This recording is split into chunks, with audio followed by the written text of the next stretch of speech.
எங்களின் இறை தூதுவர் வருகிறார், ஓப்பனாக அறிவித்த இஸ்ரேல் நெத்தன்யாகு. ஓ, இதுக்குத்தான் அட்டாக்கா? மத்திய கிழக்கில் போர் மேகங்கள் இன்னும் கலைந்த பாடில்லை.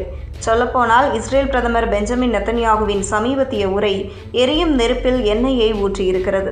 வெள்ளிக்கிழமை அன்று ஆவேசமாக உரையாற்றிய அவர் இஸ்ரேலின் இராணுவ பலம் மற்றும் எதிர்கால திட்டம் குறித்து வெளியிட்ட தகவல்கள் உலக நாடுகளை உற்று நோக்க வைத்திருக்கின்றன.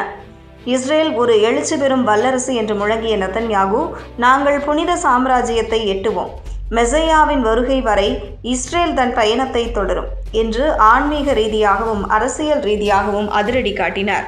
ஈரானுக்கு எதிரான போரில் இஸ்ரேல் இதுவரை கண்டிராத வெற்றிகளை பெற்று வருவதாகவும் இந்த இராணுவ நடவடிக்கை மத்திய கிழக்கின் வரைபடத்தையே மாற்றி அமைத்து வருவதாகவும் அவர் பெருமிதம் தெரிவித்தார். பெஞ்சமின் நெத்தன்யாகு இங்கே குறிப்பிடும் மெசையா என்பது யூத மத நம்பிக்கையின்படி உலகிற்கு விமோசனம் அளிக்க இறைவனால் அனுப்பப்படும் புனித தூதரை குறிக்கிறது.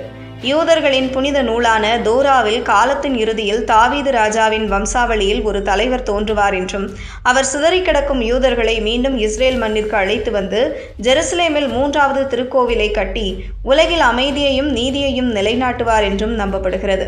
நெதன்யாகு போன்ற வலதுசாரி மற்றும் மதவாத அரசியல் தலைவர்கள் இஸ்ரேல் தற்போது சந்தித்து வரும் போர்களையும் வெற்றிகளையும் இந்த மெசையாவின் வருகைக்கான முன்னோட்டமாகவே சித்தரிக்கின்றனர். அதாவது இஸ்ரேல் ஒரு பிராந்திய வல்லரசாக உருவெடுத்து தன் எதிரிகளை அழிப்பதன் மூலம் அந்த புனித தூதுவரின் வருகைக்கான ஆன்மீக மற்றும் அரசியல் களம் தயாராகி வருவதாக அவர் உணர்த்துகிறார்.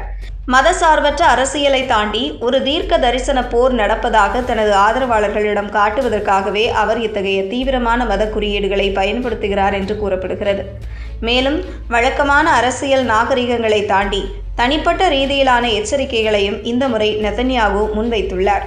ஈரானின் புதிய உச்ச தலைவர் மொஜ்தபா கமேனி மற்றும் ஹிஸ்புல்லா அமைப்பின் தலைவர் நைம் காசிம் ஆகியோரை நேரடியாக குறிப்பிட்ட அவர், அவர்களுக்கு நான் லைஃப் இன்சூரன்ஸ் வழங்கப் போவதில்லை, யாருடைய உயிருக்கும் இங்கு கேரண்டி கிடையாது என்று பகிரங்கமாக எச்சரித்தார்.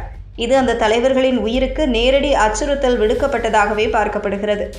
ஈரானின் தற்போதைய அரசுக்கு முடிவு கட்டும் சூழலை உருவாக்குவதே இஸ்ரேலின் நோக்கம் என்று குறிப்பிட்ட நெதன்யாகு, இறுதி முடிவை எடுக்க வேண்டியது ஈரான் நாட்டு மக்கள்தான், ஆனால் அதற்கான களத்தை இஸ்ரேல் அமைக்கும் என்றார். இஸ்ரேலின் இந்த ஆக்ரோஷமான போக்கு வல்லரசு நாடுகளிடையே பெரும் விவாதத்தை ஏற்படுத்தியுள்ளது. நெதன்யாகுவின் இந்த மெசையா பேச்சு மற்றும் ஆட்சி மாற்றத்திற்கான முன்னெடுப்புகள் ஏற்கனவே கொந்தளிப்பில் இருக்கும் மத்திய கிழக்கை மேலும் ஒரு போரை நோக்கி தள்ளுமா என்பதை பொறுத்திருந்துதான் பார்க்க வேண்டும்.